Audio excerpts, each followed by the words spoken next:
Hello' friends, welcome back to my YouTube channel. মই অনুৰাগ শৰ্মা আপোনালোক সকলোকে পুনৰবাৰ স্বাগতম জনাইছোঁ মোৰ ইউটিউব চেনেলটোলৈ।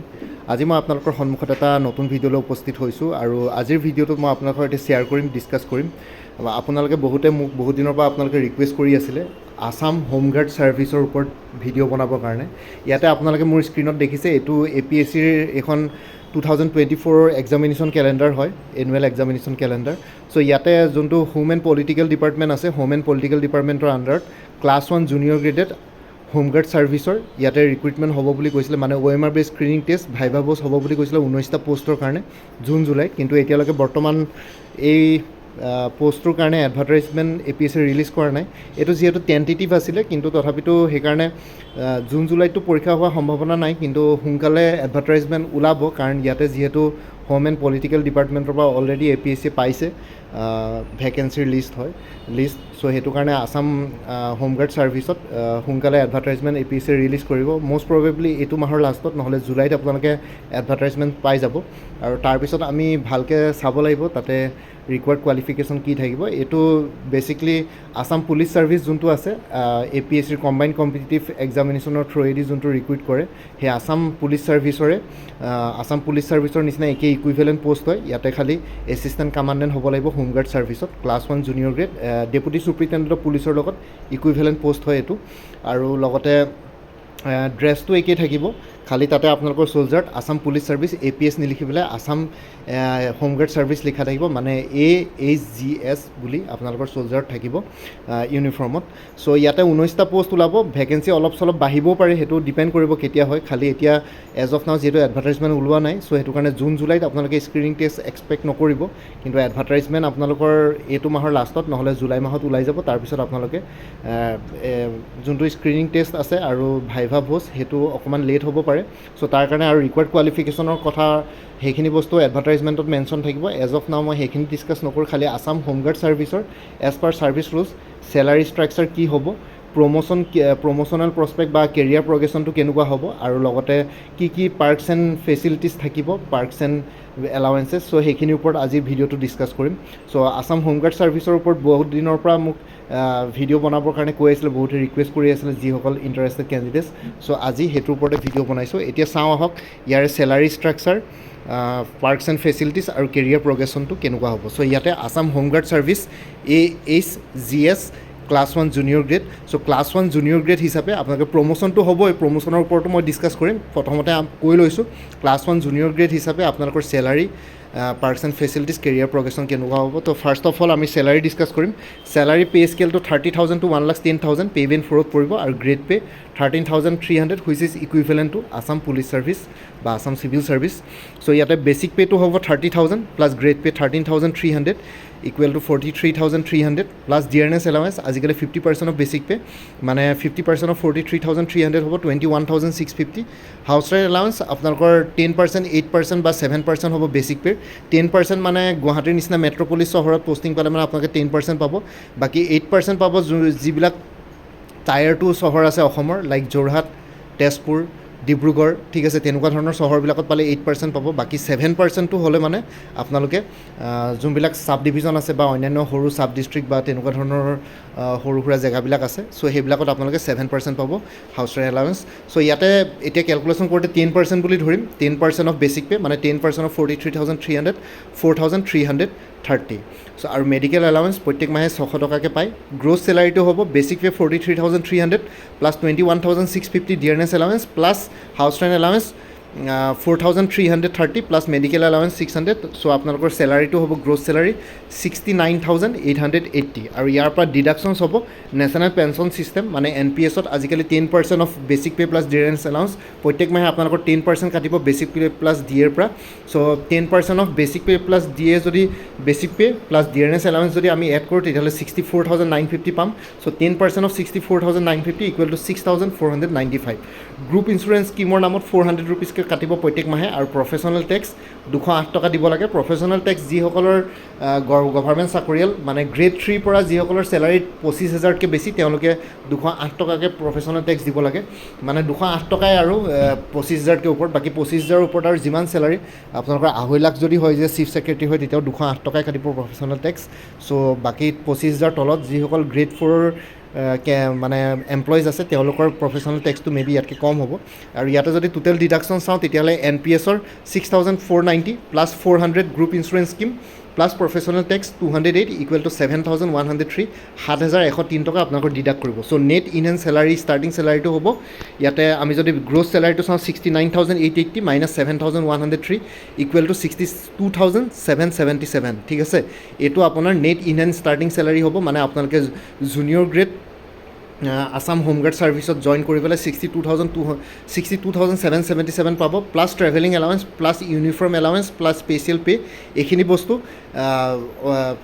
ইয়াতে এড হ'ব খালি মই ইয়াতে দেখুওৱা নাই কাক কিমান দিয়ে সেইটো ইমান বেছি ডিটেইল ইনফৰ্মেশ্যন নাই চ' সেইটো কাৰণে মই ইয়াতে এড হ'ব বুলি কৈছোঁ চ' আপোনালোকৰ এৰাউণ্ড ইনহেণ্ড চেলাৰী প্ৰত্যেক মাহে ষ্টাৰ্টিং 65,000 মান আপোনালোকে নিজৰ বেংক একাউণ্টত পাব জুনিয়ৰ গ্ৰেড হিচাপে মানে প্ৰভিজন পিৰিয়ডত ঠিক আছে তাৰপিছত আৰু চেলাৰী বাঢ়ি থাকিব এজ এ প্ৰভিজনাৰী অফিচাৰ আপোনালোকে এৰাউণ্ড 65,000 মান চেলাৰী আপোনালোকৰ বেংকৰ যোনটো চেলাৰী একাউণ্ট আছে তাতে আপোনালোকৰ সোমাব ষ্টাৰ্টিঙত তাৰপিছত আহি গ'ল চেলাৰী কেলকুলেশ্যনৰ পিছত পাৰ্কছ এণ্ড ফেচিলিটিছৰ কথা কওঁ the perks and facilities provided by the Assam government to the Assam home guard service officers are as follows এইখিনি ছাৰ্ভিচ ৰুলছৰ মতে কৈ আছোঁ ইয়াতে কিছুমান চেঞ্জেছ হ'ব পাৰে ইট ডিপেণ্ডছ অন দি এভেইবিলিটি ঠিক আছে চ' ইয়াতে অফিচিয়েল ৰেচিডেঞ্চ পাব য'ত আপোনালোকৰ পষ্টিং হয় তাতে কোৱাৰ্টাৰ বা বাংলো পাব জেনেৰেলি আপোনালোকে জুনিয়ৰ গ্ৰেডত কোৱাৰ্টাৰে পাব কিন্তু যেতিয়া প্ৰমোশ্যন পাই পেলাই কামাণ্ডেণ্ট ৰেংক পাবগৈ তেতিয়া আপোনালোকে বাংলোও পাব তাৰপিছত official vehicle with driver official vehicle আৰু ড্ৰাইভাৰ আপোনালোকে ষ্টাৰ্টিঙৰ পৰা পাই যাব নিজৰ অফিচিয়েল এখন গভৰ্ণমেণ্ট ভেহিকুল পাব লগতে তাতে ড্ৰাইভাৰ পাব personal security officer PSO bodyguard escort সেইখিনি বস্তু থাকে PSO এজন পাবই ষ্টাৰ্টিঙৰ পৰা খালি বডিগাৰ্ড এস্কৰ্ট সেইখিনি প্ৰমোশ্যন পালে মানে লাহে লাহে আপোনালোকে ইনক্ৰিজ হৈ থাকিব তাৰপিছত home guards cook maid housekeeping and caretaker এইখিনি বস্তু পাব কাৰণ পুলিচৰ এতিয়া ধৰক আছাম পুলিচে হওক বা যিকোনো পুলিচ ছাৰ্ভিচে হওক তাতে আপোনালোকৰ মেন পাৱাৰ বহুত থাকে চ' সেইটো কাৰণে মেন পাৱাৰখিনিৰ ফেচিলিটিছো বহুত থাকে চ' সেইটো কাৰণে এইখিনি বস্তু আপোনালোকৰ এভেইবিলিটি হয় মানে ইট ডিপেণ্ডছ অন এভেইবিলিটি এনেকুৱা নহয় যে গোটেইকেইটা বস্তু ষ্টাৰ্টিঙতে পাব কামাণ্ডেণ্ট ৰেংক হ'লে এই গোটেইখিনি বস্তু গোটেই ফেচিলিটিছখিনি পাব কিন্তু তাৰ আগতে এছিষ্টেণ্ট কামাণ্ডেণ্ট ডেপুটি কামাণ্ডেণ্ট ৰেংকতো ইয়াৰে কিছুমান বস্তু পাব hair cutting barber for hair cutting so' hair কাটিঙৰ কাৰণে আপোনালোকৰ পুলিচৰ নিজৰ বাৰ্বাৰ থাকেই আৰু ফ্ৰী ট্ৰেভেলিং এয়াৰ আৰু ট্ৰেইনৰ ফ্ৰী ট্ৰেভেলিং ইয়াতে থাকে access to district circuit houses police guest houses government guest houses Assam house extra within and outside the state of Assam so' অসমৰ ভিতৰত আৰু অসমৰ বাহিৰতো বেলেগ যদি ষ্টেটত আপোনালোকে যায় তেতিয়াহ'লে ডিষ্ট্ৰিক্ট চাৰ্কিট হাউচেছবিলাক পাব অসমৰ ভিতৰত police guest houses government guest houses Assam house এইবিলাকত আপোনালোকে থাকিবৰ কাৰণে একমডেশ্যন পাব ঠিক আছে চ' এইখিনি ফেচিলিটিছ গভৰ্ণমেণ্টে দিয়ে তাৰ উপৰি চেলাৰীৰ বাহিৰে মানে এইখিনি ফেচিলিটিছ আপুনি গভৰ্ণমেণ্টৰ পৰা পাব ইয়াতে তাৰপিছত আহি গ'ল কেৰিয়াৰ প্ৰগ্ৰেশ্যনৰ কথা ঠিক আছে ইয়াতে আছাম হোমগাৰ্ড ছাৰ্ভিচৰ কেৰিয়াৰ প্ৰগ্ৰেশ্যন কেনেকুৱা হ'ব সেইটোৰ ওপৰত ইয়াতে চাম চ' আপোনালোকে যদি কেৰিয়াৰ প্ৰগ্ৰেশ্যনৰ কথা চাই এতিয়া যদি আমি একদম জুনিয়ৰ গ্ৰেডৰ পৰা ষ্টাৰ্ট কৰোঁ তলৰ পৰা চ' ইয়াতে দেখিছে প্ৰথমতে আপোনালোকে এছিষ্টেণ্ট কামাণ্ডেণ্ট হিচাপে জইন কৰিব জুনিয়ৰ গ্ৰেডত তাৰপিছত এছিষ্টেণ্ট কামাণ্ডেণ্ট হিচাপে আপোনালোকে 7.5 বছৰ চাকৰি কৰাৰ পিছত মানে সেইটো এটা কোৱালিফাইং ছাৰ্ভিচ লাইফ হয় চ' 7.5 বছৰ আপোনালোকে মিনিমাম চাকৰি কৰাৰ পিছত মানে এছিষ্টেণ্ট কামাণ্ডেণ্ট জুনিয়ৰ গ্ৰেড হিচাপে আপোনালোকে প্ৰথম 2 বছৰ চাকৰি কৰাৰ পিছত এছিষ্টেণ্ট কামাণ্ডেণ্ট ছিনিয়ৰ গ্ৰেড 3লৈ প্ৰমোশ্যন পাব মানে প্ৰথমতে আপোনালোকৰ এটা ষ্টাৰ থাকিব চ'লজাৰত তাৰপিছত 3 নম্বৰ বছৰটো ছাৰ্ভিচ জইন কৰা প্ৰথমতে ট্ৰেইনিং হ'ব 1 বছৰমান ট্ৰেইনিং থাকে তাৰপিছত আপোনালোকে যোনটো থাৰ্ড ইয়েৰ থাকিব প্ৰভিজনৰ পিৰিয়ড যেতিয়া চেছ হ'ব থাৰ্ড ইয়েৰ মানে থাৰ্ড ইয়েৰত যেতিয়া আপোনালোকে সোমাব তেতিয়া এছিষ্টেণ্ট কামাণ্ডেণ্ট ছিনিয়ৰ গ্ৰেড 3লৈ আপোনালোকে প্ৰমোশ্যন পাব তেতিয়া আপোনালোকৰ 3টা ষ্টাৰ আহি যায় চ'লজাৰত চ' এছিষ্টেণ্ট কামাণ্ডেণ্ট ছিনিয়ৰ গ্ৰেড 3 হিচাপে যেতিয়া ডেজিগনেশ্যনটো পাব তেতিয়া আপোনালোকৰ চ'লজাৰত 3টা ষ্টাৰ আহি যাব as similar to Indian police service নহ'লে আছাম পুলিচ ছাৰ্ভিচ ঠিক আছে একেই হয় দুইটাৰে চ' ছিনিয়ৰ গ্ৰেড 3লৈ পাব 3 নম্বৰ বছৰত আপোনালোকে এছিষ্টেণ্ট কামাণ্ডেণ্ট ছিনিয়ৰ গ্ৰেড 3লৈ পাব তাৰপিছত 3 নম্বৰ বছৰৰ পিছত এতিয়া যদি আমি আকৌ 0 ইয়েৰৰ পৰা যদি 7.5 বছৰলৈকে চাওঁ তেতিয়াহ'লে আপোনালোকে নেক্সট আকৌ 4.5 বছৰ প্লাছ ইয়াতে যদি 3 ইয়াৰ্ছ যদি প্ৰভিজন পিৰিয়ডটো ধৰোঁ তেতিয়াহ'লে 7.5 বছৰ চাকৰি কৰাৰ পিছত আপোনালোকে ডেপুটি কামাণ্ডেণ্ট হিচাপে প্ৰমোশ্যন পাবৰ কাৰণে কোৱালিফাইড হৈ যায় তাৰ কাৰণে আপোনালোকৰ ছাৰ্ভিচ পাৰফৰ্মেঞ্চ চাব ডিপাৰ্টমেণ্টেল এক্সামছ দিব লাগিব সেইখিনি দিয়াৰ পিছত আপোনালোকে ডেপুটি কামাণ্ডেণ্ট হিচাপে ইয়াতে প্ৰমোশ্যন পাব আৰু ডেপুটি কামাণ্ডেণ্টটো generally basically additional superintendent of police ASPৰ নিচিনা এডিশ্যনেল SPৰ নিচিনা ৰেংক হয় আৰু বাকী যোনটো এছিষ্টেণ্ট কামাণ্ডেণ্ট আছে সেইটো ডেপুটি চুপাৰিণ্টেণ্ডেণ্ট অফ পুলিচ DSPৰ নিচিনা ৰেংক হয় ইকুইভেলেণ্ট ইকুইভেলেণ্ট বা assistant commissioner police, deputy commissioner police, deputy কামাণ্ডেণ্টটো ডেপুটি কমিশ্যনাৰ পুলিচ, DCP নহ'লে additional SP, additional superintendent of police, তেনেকুৱা ধৰণৰ একেই ইকুইভেলেণ্ট ৰেংক হয়। ছিনিয়ৰ গ্ৰেড 2 পাই 7.5 বছৰ চাকৰি কৰাৰ পিছত আপোনালোকে ডেপুটি কামাণ্ডেণ্ট ৰেংকটো পাবৰ কাৰণে সক্ষম হ'ব। 7.5 বছৰ মিনিমাম চাকৰি কৰিব লাগিব। আৰু এনেকুৱা নহয় যে এট এ টাইম গোটেইখিনিকে প্ৰমোশ্যন দিব। ইট ডিপেণ্ডছ ছাৰ্ভিচ পাৰফৰ্মেঞ্চ কিমান, তাৰপিছত ভেকেঞ্চি কিমান থাকিব, সেইটোৰ ওপৰত ডিপেণ্ড কৰি পেলাই প্ৰমোশ্যন হ'ব। কিছুমানৰ 7.5 বছৰ জেগাত কেতিয়াবা 8.5 বছৰ বা 9 বছৰ লাগি যাব পাৰে, এবছৰ 1.5 বছৰ ইফাল সিফাল হ'ব পাৰে। ঠিক আছে, চ' আপোনালোকে 7.5 বছৰ মিনিমাম 7.5 বছৰ চাকৰি কৰি ডেপুটি কামাণ্ডেণ্ট হ'ব পাৰে। তাৰপিছত নেক্সট প্ৰমোশ্যনটো আহিব কামাণ্ডেণ্ট। ঠিক আছে, কামাণ্ডেণ্টটো ছিনিয়ৰ গ্ৰেড 1ত পৰে।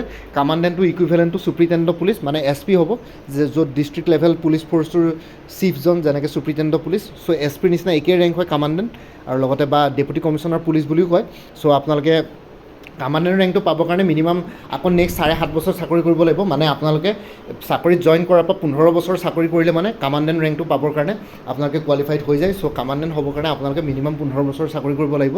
আৰু ইন চাম কেছেছ ষ্টেগনেশ্যন লাগিলেও এৰাউণ্ড 17 বছৰ 17 বা 17.5 ইয়াৰ্ছত আপোনালোকে কামাণ্ডেণ্ট ৰেংকটো পাই যাব, মানে ছিনিয়ৰ গ্ৰেড 1 হ'লে প্ৰমোশ্যন পাই যাব। ঠিক আছে, আৰু বহুতেতো 15 বছৰ পিছতে পাব। আৰু তাৰ কাৰণে ডিপাৰ্টমেণ্টে এক্সামছ দিব লাগিব, ছাৰ্ভিচ পাৰফৰ্মেঞ্চ ৰিভিউ হ'ব গোটেইখিনি। সেইখিনি বস্তু কিবাকিবি হোম এণ্ড পলিটিকেল ডিপাৰ্টমেণ্টে সেইখিনি বস্তু কৰে, হোম ডিপাৰ্টমেণ্টৰ হোম এণ্ড পাৰ্চনেল ডিপাৰ্টমেণ্টে। চ' সেইখিনি তেওঁলোকৰ মেটাৰ, সেইখিনি আপোনালোকৰ ছাৰ্ভিচ পাৰফৰ্মেঞ্চ চাই পেলাই কাৰ নাম আহিছে, ছিনিয়ৰিটি চাব, বয়সত ছিনিয়ৰিটি কাৰ, বা ইয়াতে যদি ৰিজাৰ্ভেশ্যন পলিচি যদি কিবা এপ্লিকেবল হয় সেইখিনি বস্তু চাব। সেই গোটেইখিনি চাই পেলাই আপোনালোকৰ প্ৰমোশ্যন হ'ব। মানে 15 বছৰ চাকৰি কৰাৰ পিছত কামাণ্ডেণ্ট হিচাপে আপোনালোকে প্ৰমোশ্যন পাই যাব, মিনিমাম 15 বছৰ। আৰু বেছিকৈ হ'লে মানে তাতকৈ যদি বেছি লাগে তেনেহ'লে 17.5 বছৰ হয়। আৰু আছাম হোমগাৰ্ড ছাৰ্ভিচত হায়েষ্ট বস্তু কামাণ্ডেণ্ট হয়, ছিনিয়ৰ গ্ৰেড 1। তাৰপিছত আপোনালোকে যদি assistant inspector general of police বা ছিনিয়ৰ চুপাৰিণ্টেণ্ডেণ্ট অফ পুলিচ বা জইণ্ট কমিশ্যনাৰ পুলিচ যদি হ'ব বিচাৰে, এইটো চিলেকশ্যন গ্ৰেড পাব লাগিব। আৰু চিলেকশ্যন গ্ৰেড পোৱা মানে ইণ্ডিয়ান পুলিচ ছাৰ্ভিচলৈ আপোনালোকৰ প্ৰমোশ্যন হ'ব। ঠিক আছে, এনেকুৱা নহয় যে আছাম হোমগাৰ্ড ছাৰ্ভিচৰ পৰা আপোনালোকে ইণ্ডিয়ান পুলিচ ছাৰ্ভিচ পাব নোৱাৰিব। ইণ্ডিয়ান পুলিচ ছাৰ্ভিচলৈ প্ৰমোশ্যন পাব পাৰিব। ইণ্ডিয়ান পুলিচ ছাৰ্ভিচলৈ যেতিয়া প্ৰমোশ্যন পাব তেতিয়া আপোনালোকৰ চিলেকশ্যন গ্ৰেড পাই যাব। চিলেকশ্যন গ্ৰেড পালে মানে আপোনালোকে হোমগাৰ্ড ছাৰ্ভিচৰ পৰা ডাইৰেক্ট আপোনালোকে ডিষ্ট্ৰিক্ট এডমিনিষ্ট্ৰেশ্যনত যাব পাৰিব। তেতিয়া assistant inspector general of police, AIGP বা ছিনিয়ৰ চুপাৰিণ্টেণ্ডেণ্ট অফ পুলিচ বা জইণ্ট কমিশ্যনাৰ পুলিচ, এইকেইটা ৰেংক পাব পাৰে। জইণ্ট কমিশ্যনাৰ পুলিচ আপোনালোকে গুৱাহাটীৰ নিচিনা চহৰত পাব। বাকী ছিনিয়ৰ চুপাৰিণ্টেণ্ডেণ্ট অফ পুলিচ আপোনালোকে যিকোনো ডিষ্ট্ৰিক্টত পাব অসমৰ। বা assistant inspector general of police আপোনালোকে যিকোনো পুলিচৰ অন্যান্য যোনখিনি চাব ডিপাৰ্টমেণ্টছ আছে সেইবিলাকত আপোনালোকে পাব পাৰে। লাইক CID ব্ৰাঞ্চে হওক বা CM ভিজিলেঞ্চে হওক, সেইবিলাকত প্ৰমোশ্যন পালে আপোনালোকে AIGP ৰেংকটো পাব। আৰু ইয়াতে যদি আৰু এটা কথা কৈ দিছোঁ, এছিষ্টেণ্ট কামাণ্ডেণ্টৰ পিছত যোনটো ডেপুটি কামাণ্ডেণ্ট, তাতে আপোনালোকৰ চ'লজাৰ এটা এমব্লেম আহি যাব, like additional superintendent of police. তাৰপিছত কামাণ্ডেণ্ট হ'লে মানে এটা ষ্টাৰ আৰু এমব্লেম আহিব। আৰু ইয়াতে যোনটো চিলেকশ্যন গ্ৰেডৰ কথা কৈছোঁ সেইটো ইণ্ডিয়ান পুলিচ ছাৰ্ভিচলৈ পাব। তেতিয়া আছাম হোমগাৰ্ড ছাৰ্ভিচৰ পৰা ডাইৰেক্ট ইণ্ডিয়ান পুলিচ ছাৰ্ভিচলৈ যাবগৈ পাৰিব। তেতিয়া assistant inspector general of police বা ছিনিয়ৰ চুপাৰিণ্টেণ্ডেণ্ট অফ পুলিচ বা জইণ্ট কমিশ্যনাৰ পুলিচ পালে মানে আপোনালোকৰ চ'লজাৰ 2টা ষ্টাৰ আৰু এমব্লেমটো আহি যাব। তাৰপিছত নেক্সট প্ৰমোশ্যনটো পাবৰ কাৰণে আপোনালোকে deputy inspector general of police বা জইণ্ট কমিশ্যনাৰ পুলিচ, এইটো কমিশ্যনাৰ গ্ৰেড পাব লাগিব। আৰু ইয়াতে কামাণ্ডেণ্টৰ পিছত আপোনালোকে এৰাউণ্ড কামাণ্ডেণ্ট হৈ পেলাই 7 বছৰমান চাকৰি কৰাৰ পিছত 22 ইয়াৰ্ছমান টোটেল অভাৰঅল চাকৰি কৰাৰ পিছত 0 to 22 ইয়াৰ্ছ কৰাৰ পিছত এছিষ্টেণ্ট ইনস্পেক্টৰ জেনেৰেল পুলিচ মানে ইণ্ডিয়ান পুলিচ ছাৰ্ভিচলৈ আপোনালোকে প্ৰমোশ্যন পাবৰ কাৰণে সক্ষম হৈ যায়। তাৰপিছত আপোনালোকে ডেপুটি ইনস্পেক্টৰ জেনেৰেল পুলিচ হ'ব পাৰিব বা জইণ্ট কমিশ্যনাৰ পুলিচ। ইয়াতে আপোনালোকৰ চ'লজাৰত 3টা ষ্টাৰ আৰু এটা এমব্লেম আহি যাব। এইটো DIG বা জইণ্ট কমিশ্যনাৰ পুলিচ, এইকেইটা ৰেংক পাব। খালি এইখিনি পাবৰ কাৰণে আপোনালোকে ইণ্ডিয়ান পুলিচ ছাৰ্ভিচলৈ নমিনেটেড হ'ব লাগিব বা প্ৰমোশ্যন হ'ব লাগিব। চবেই প্ৰমোশ্যন নাপায়, চিলেক্টেড ফিউহে পাব। কিয় নাপায় সেইটো কথাও মই ভিডিঅ'টোৰ লাষ্টৰ ফালে মই আপোনালোক দেখুৱাই আছোঁ। চ' ইয়াতে deputy inspector general of police পাবৰ কাৰণে আপোনালোকে মিনিমাম 25 বছৰ চাকৰি কৰিবলগীয়া হয়, 0 to 25 ইয়াৰ্ছ। তাৰপিছত আপোনালোকে DIG হ'ব পাৰিব। 25 বছৰ চাকৰি কৰিব লাগিব আছাম হোমগাৰ্ড ছাৰ্ভিচত বা আছাম পুলিচ ছাৰ্ভিচত, তেতিয়াই আপোনালোকে DIG হ'ব পাৰে। তাৰপিছত নেক্সট প্ৰমোশ্যনটো হ'ল ইনস্পেক্টৰ জেনেৰেল অফ পুলিচ বা এডিশ্যনেল কমিশ্যনাৰ পুলিচ। এইটো কমিশ্যনাৰ গ্ৰেড হয়, এইবিলাক হায়াৰ ৰেংক আৰু। চ' ইয়াতে এইটো পাবৰ কাৰণে আপোনালোকে minimum inspector general of police মানে ডেপুটি ইনস্পেক্টৰ জেনেৰেল অফ পুলিচৰ পিছত আপোনালোকে 2 বছৰ বা 2.5 বছৰ চাকৰি কৰাৰ পিছত এইটো ৰেংক পাই যায়। কেতিয়াবা যদি ভেকেঞ্চি থাকে তেতিয়াহ'লে আপোনালোকে 1.5 বছৰমানতো এই ৰেংকটো পাব পাৰে, ইনস্পেক্টৰ জেনেৰেল অফ পুলিচ। যোনে এৰাউণ্ড 27 ইয়াৰ্ছ 28 ইয়াৰ্ছ চাকৰি কৰিবলৈ পায় তেওঁলোকে IGP হ'ব পাৰিব ইনস্পেক্টৰ জেনেৰেল অফ পুলিচ। এইটো হায়েষ্ট ৰেংক। ইয়াৰ পিছত আৰু আসাম হোমগাৰ্ড ছাৰ্ভিচ বা আসাম পুলিচ ছাৰ্ভিচৰ পৰা আপোনালোকে যাব নোৱাৰে, প্ৰমোশ্যন পায়ো। ইণ্ডিয়ান পুলিচ ছাৰ্ভিচত হ'লে মানে ইয়াৰ পিছৰ next additional director general of police বা ডাইৰেক্টৰ জেনেৰেল অফ পুলিচ হ'ব পাৰে। বাকী দুটা পোষ্ট আৰু ইণ্ডিয়ান পুলিচ ছাৰ্ভিচৰ কাৰণে ৰিজাৰ্ভ থাকে। আপোনালোকে ইনস্পেক্টৰ জেনেৰেল পুলিচ, IGP নহ'লে এডিশ্যনেল কমিশ্যনাৰ পুলিচ, মানে এডিশ্যনেল CP বা এই কমিশ্যনাৰ গ্ৰেডটো আপোনালোকে পাবগৈ পাৰে হায়েষ্ট। এৰাউণ্ড 27-28 ইয়াৰ্ছমান চাকৰি যদি কৰিবলৈ পায় তেতিয়াহ'লে এইটো ৰেংক পাবগৈ। চ' এইখিনি হৈ গ'ল কেৰিয়াৰ প্ৰগ্ৰেশ্যন। খালি এই যোনকেইটা ৰেড কালাৰত দিয়া আছে সেইকেইটাৰ কাৰণে আপোনালোকে ইণ্ডিয়ান পুলিচ ছাৰ্ভিচলৈ ইণ্ডাকশ্যন হ'ব লাগিব বা প্ৰমোশ্যন হ'ব লাগিব, নমিনেশ্যন হ'ব লাগিব, তেতিয়াহে পাব।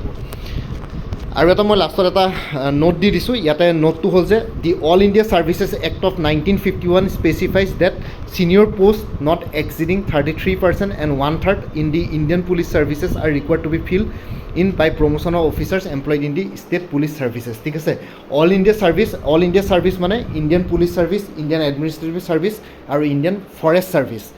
AFS, IFS, IAS আৰু IPS এইকেইটা অল ইণ্ডিয়া ছাৰ্ভিচেছ বুলি কয়। অল ইণ্ডিয়া ছাৰ্ভিচেছ মানে আপোনালোকৰ অল ইণ্ডিয়া লেভেলত য'তে ত'তে পষ্টিং হ'ব পাৰে, যিকোনো ষ্টেটত। ডেপুটেশ্যনটো বেলেগ ষ্টেটত যাব পাৰে, সেইকাৰণে অল ইণ্ডিয়া ছাৰ্ভিচ বুলি কয়। অল ইণ্ডিয়া ছাৰ্ভিচ এক্ট 1951 মতে গোটেই ষ্টেটখনৰ যিমানখিনি IPS অফিচাৰৰ কেডাৰটোৰ যিমান ষ্ট্ৰেংথ আছে, ধৰক 100জন IPS অফিচাৰ অসমত দৰকাৰ, মানে এনেই মই জাষ্ট ফৰ এক্সাম্পল কৈছোঁ, 100জনতকৈ বেছিও হ'ব পাৰে। তো 100জন IPS অফিচাৰৰ এৰাউণ্ড 33% ষ্টেট পুলিচ ছাৰ্ভিচৰ পৰা প্ৰমোশ্যন দি পেলাই IPS পোৱাব লাগিব, মানে APS বা আসাম হোমগাৰ্ড ছাৰ্ভিচৰ পৰা প্ৰমোশ্যন পাই পেলাই এই 33%ত ইণ্ডাক্ট কৰিব লাগিব। বাকী 67% ইণ্ডিয়ান পুলিচ ছাৰ্ভিচৰ ডাইৰেক্ট অফিচাৰ থাকিব। বাকী 33% বা 1/3 অফিচাৰ এটা আসাম পুলিচ ছাৰ্ভিচৰ পৰা প্ৰমোশ্যন পাই পেলাই IPS হ'ব পাৰিব। চ' এইটো কণ্ডিশ্যন ফুলফিল কৰিবৰ কাৰণে এলিজিবিলিটি ক্ৰাইটেৰিয়া থাকে, মানে সেইটো হোম এণ্ড পাৰ্চনেল ডিপাৰ্টমেণ্টে ডিচাইড কৰিব। আপোনালোকৰ ছাৰ্ভিচ পাৰফৰ্মেঞ্চ, পাষ্ট ৰেকৰ্ড, তাৰপিছত ট্ৰেক ৰেকৰ্ডবিলাক চাব আৰু লগতে আপোনালোকৰ ডিপাৰ্টমেণ্টেল এক্সামছ দিব লাগিব। চ' সেইখিনি কৰাৰ পিছত আপোনালোকে ইণ্ডিয়ান পুলিচ ছাৰ্ভিচ হ'ব পাৰিব। চ' এইখিনি হৈ গ'ল salary, career progression, parks and facilities, এইখিনি মই জনালোঁ। এতিয়া বাকী আপোনালোকে আই হোপ আসাম হোমগাৰ্ড ছাৰ্ভিচৰ বিষয়ে অলপ হ'লেও গম পালে।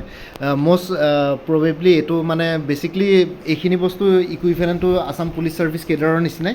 চ' যোনখিনি ছাৰ্ভিচ ৰুলছত আছে সেইখিনিয়ে মই ইয়াতে কৈছোঁ। চ' আপোনালোকে বুজি পালে কেনেকুৱা হয়, কি হয়। যিসকলে দিম বুলি ভাবিছে, চ' তেওঁলোকে সাজু হৈ থাকক। এডভাৰটাইজমেণ্ট এইটো মাহৰ লাষ্টৰ ফালে, নহ'লে জুলাই মাহত, এইটো মাহত নহ'লেও জুলাই মাহত আপোনালোকে এডভাৰটাইজমেণ্ট এক্সপেক্ট কৰিব পাৰে আসাম হোমগাৰ্ড ছাৰ্ভিচৰ। বাকী ইমানেই আছিলে, এইখিনি জনালোঁ। আৰু লগতে আপোনালোকে যদি আপকামিং APSC বা অন্যান্য এক্সামছবিলাকৰ কাৰণে প্ৰিপেৰেশ্যন কৰি আছে, তেতিয়াহ'লে কিছুমান কোৰ্চেছ এভেইলেবল আছে। লাইক APSC ৰিচাৰ্চ এছিষ্টেণ্ট যোনটো ফাইনেন্স ডিপাৰ্টমেণ্টত ওলাইছিলে, তাৰ কাৰণে ফুল কোৰ্চ এটা এভেইলেবল আছে 450ত। APSC CC প্ৰিলিমিনেৰী 2024-25ৰ কাৰণে ফুল কোৰ্চ এটা এভেইলেবল আছে 450ত। আসাম কোঅপাৰেটিভ এপেক্স বেংকৰ এছিষ্টেণ্টৰ ফুল কোৰ্চ এটা এভেইলেবল আছে 450ত। APSC CDPOৰ ফুল কোৰ্চ এভেইলেবল আছে জেনেৰেল ইংলিছ আৰু জেনেৰেল নলেজ দুইখন পেপাৰৰ ওপৰত 400ত। অপশ্যনেল ছাবজেক্টটো নাই। আসাম ডাইৰেক্ট ৰিক্ৰুইটমেণ্ট ADRE 2.0ৰ ফুল কোৰ্চ এটা এভেইলেবল আছে 450ত। উইমেন এণ্ড চাইল্ড ডেভেলপমেণ্টৰ ষ্টেটিষ্টিকেল এছিষ্টেণ্টৰ ফুল কোৰ্চ এটা এভেইলেবল আছে 400ত। আসাম পুলিচ SI কনষ্টেবল আৰু আদাৰ্ছ এই গোটেইকেইটাৰ কম্বাইণ্ড ফুল কোৰ্চ এটা এভেইলেবল আছে 450ত। APSC computer operator full course এটা এভেইলেবল আছে 400ত। APSC টুৰিজিম ডেভেলপমেণ্ট অফিচাৰৰ ফুল কোৰ্চ এটা এভেইলেবল আছে 325ত। ইয়াতে টুৰিজিম ডেভেলপমেণ্ট অফিচাৰৰ ইংলিছ আৰু জেনেৰেল ষ্টাডিজ, এৰিথমেটিক এই দুইখন পেপাৰে কভাৰ কৰা হৈছে কোৰ্চটোত। তাৰপিছত আহি গ'ল APSC motor vehicle inspector MVI general ষ্টাডিজৰ ফুল কোৰ্চ এটা এভেইলেবল আছে 450ত। আৰু ইয়াতে current affairs up to date হৈ আছে। আপোনালোকৰ জানুৱাৰী 2023 পৰা মে' 2024লৈকে কাৰেণ্ট এফেয়াৰ্ছ ইনক্লুডেড আছে। বাকী আপকামিং মান্থবিলাকৰ কাৰণে কাৰেণ্ট এফেয়াৰ্ছ আপোনালোকে প্ৰত্যেক মাহে পাই থাকিব পৰীক্ষালৈকে। আৰু গোটেই এই কোৰ্চবিলাক MCQ বেছ কোৰ্চ হয়। মাল্টিপল চইচ কুৱেশ্যনছ আছে, য'ত এক্সপ্লেনেশ্যন লাগে এক্সপ্লেনেশ্যন আছে, য'ত ষ্টেটমেণ্ট বেছ কুৱেশ্যনছ লাগে ষ্টেটমেণ্ট বেছ কুৱেশ্যনছ আছে। গোটেইখিনিতে আপোনালোকে এক্সপ্লেনেশ্যন পাই যাব। মেথছ, ৰিজনিং, এপ্টিটিউড এইবিলাকত ষ্টেপ বাই ষ্টেপ এক্সপ্লেনেশ্যন ফৰ্মুলা গোটেইখিনি আছে।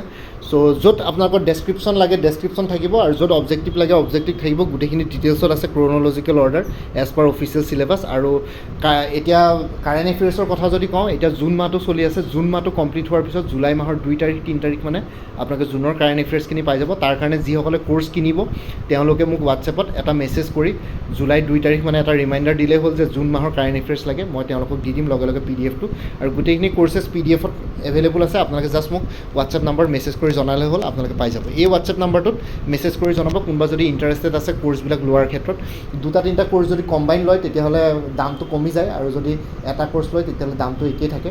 আৰু যদি আপোনালোকৰ যোনটো কোৰ্চ লাগে সেইটোৰ বিষয়ে এই হোৱাটছএপ নাম্বাৰটো 9706557851 এই হোৱাটছএপ নাম্বাৰটো মেছেজ কৰি জনাওক আপোনালোকক কোনটো কোৰ্চ লাগে মই সেইটোৰ ওপৰত ডিটেইলছ কৈ দিম আৰু লগতে আপোনালোকক কোৰ্চবিলাকৰ কি কি কণ্টেণ্টছ থাকিব সেইখিনিও শ্বেয়াৰ কৰিম তাৰপিছত আপোনালোকক পে'মেণ্টৰ লিংক দি দিম পে'মেণ্ট কৰাৰ লগে লগে আপোনালোকে নিজৰ হোৱাটছএপতে গোটেইখিনি কোৰ্চ মেটেৰিয়েলছ পাই যাব PDF ফৰ্মেটত আৰু যোনটো হোৱাটছএপ নাম্বাৰ দিয়া আছে সেইটো অনুগ্ৰহ কৰি কল নকৰিব সেইটো জাষ্ট হোৱাটছএপ মেছেজৰ কাৰণে এভেইলেবল কলৰ কাৰণে এভেইলেবল নহয় চ' এই হোৱাটছএপ নাম্বাৰটো মেছেজ কৰি জনাওক 9706557851 এই হোৱাটছএপ নাম্বাৰটো মেছেজ কৰি জনাওক আপোনালোকক কোনটো লাগে আৰু ইয়াতে কোৰ্চকেইটা আছে এই কোৰ্চখিনিৰ কথা এই ভিডিঅ'টোৰ ডেছক্ৰিপশ্যন আৰু কমেণ্ট ছেকশ্যনটো মই দি দিছোঁ আপোনালোকে তাতে গৈ পেলাই চাই ল'ব পাৰিব বাকী আছাম হোমগাৰ্ড ছাৰ্ভিচ বুলি APSC আছাম হোমগাৰ্ড ছাৰ্ভিচ বুলি মই এটা ছেপাৰেট প্লে'লিষ্ট ক্ৰিয়েট কৰি থ'ম সেই প্লে'লিষ্টৰ লিংকটো এই ভিডিঅ'টোৰ ডেছক্ৰিপশ্যনত দি দিম আপোনালোকে সেই প্লে'লিষ্টত এই পৰীক্ষাটোৰ লগত জড়িত সকলো ধৰণৰ ভিডিঅ'ছ পাই যাব তাতে মই কভাৰ কৰি গৈ থাকিম বাকী ইমানে আছিলে এইখিনি জনাবৰ কাৰণে ভিডিঅ'টো বনালোঁ বাকী এই ভিডিঅ'টোৰ ডেছক্ৰিপশ্যন আৰু কমেণ্ট ছেকশ্যন চেক কৰক তাতে কোৰ্চবিলাকৰ কথা